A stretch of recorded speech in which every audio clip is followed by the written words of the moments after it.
সেচ দপ্তরে চাকরি দেওয়ার নাম করে প্রতারণা, গ্রেফতার পঞ্চায়েতের এক্সিকিউটিভ অ্যাসিস্ট্যান্ট, পঞ্চায়েতের সুপারভাইজার সহ ৩। সেচ দপ্তরে চাকরি দেওয়ার নাম করে ১২ লক্ষ টাকা নিয়ে ভুয়ো কাগজপত্র বানিয়ে দিয়েছিল অভিযুক্তরা।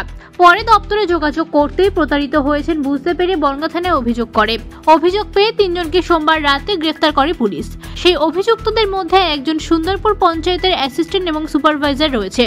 ধৃতদের নাম মোহর আলী মণ্ডল, বাড়ি বনগাঁ থানার পাটশিমুলিয়া এবং স্থানীয় সুন্দরপুর গ্রাম পঞ্চায়েতের সুপারভাইজার হিসেবে কর্মরত। ধৃত বিশ্বজিৎ মণ্ডল, বাড়ি অশোকনগর, এক্সিকিউটিভ অ্যাসিস্ট্যান্ট অর্থাৎ পঞ্চায়েত নির্বাহী সহায়ক, মসলন্দপুর ১ নম্বর গ্রাম পঞ্চায়েতে কর্মরত বিশ্বজিৎ মণ্ডল।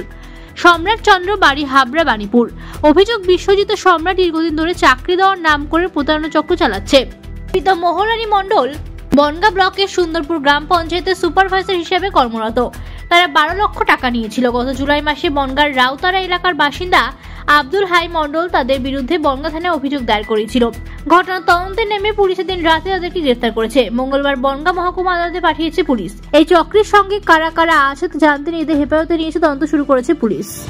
একজন সেচ দপ্তরে চাকরি দেওয়ার নাম করে এরা ৩ জন তার কাছ থেকে ১২ লক্ষ টাকা নিয়েছিল, যেটা প্রাথমিক তদন্তে পুলিশের জানা যাচ্ছে। এবং এর মধ্যে মচলন্দপুর জিপিতে আছে বিশ্বজিৎ মণ্ডল, এ হচ্ছে এক্সিকিউটিভ অ্যাসিস্ট্যান্ট, আর একজন সুপারভাইজার আছে আমাদের সুন্দরপুর জিপি, আর সেখানে সে চাকরি করে। আর সম্রাট চন্দ্র, হাবড়া বাণীপুরে যার বাড়ি।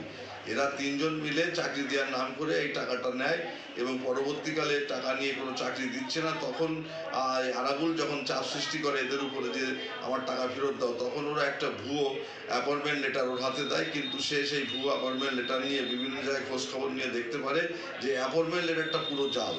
এর কোনো সরকারের সঙ্গে এর কোনো সম্পর্ক নেই, সেচ দপ্তরের সঙ্গে ইরিগেশন দপ্তর এই বিষয়ে কিছুই জানেন না।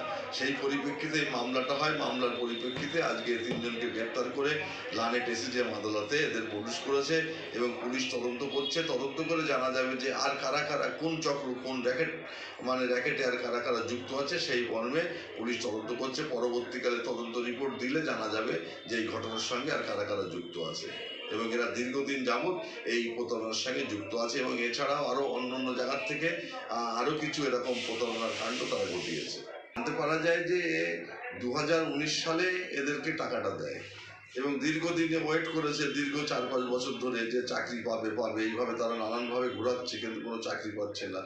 তখন সে বাধ্য হয়ে বনগাঁ থানায় এসে গত ইংরাজি জুলাই মাসের ৫ তারিখে অভিযোগটা করে এদের নামে এবং প্রতারণার মামলা করে। সেই প্রতারণার মামলার পরিপ্রেক্ষিতে পুলিশ এদের অ্যারেস্ট করে এদের কোর্টে চালান দিয়েছে। আজকে লানেট এসিজিএম কোর্টে আজকে প্রডিউস হয়েছে এবং পুলিশ তদন্ত করে দেখছে যে আর কারা কারা এই ঘটনার সঙ্গে যুক্ত আছে। এর মধ্যে Machhalandapur GP 2-তে executive assistant Biswajit Mondal এবং বনগাঁ পঞ্চায়েতের বনগাঁ ব্লকের অধীনে সুন্দরপুর যে অঞ্চল আছে সেখানকার সুপারভাইজার মোহর আলী মণ্ডল এও এই ঘটনার সঙ্গে যুক্ত এবং হাবড়া বাণীপুরের একজন বাসিন্দা, তার নাম সম্রাট চন্দ্র, এই ঘটনার সঙ্গে যুক্ত।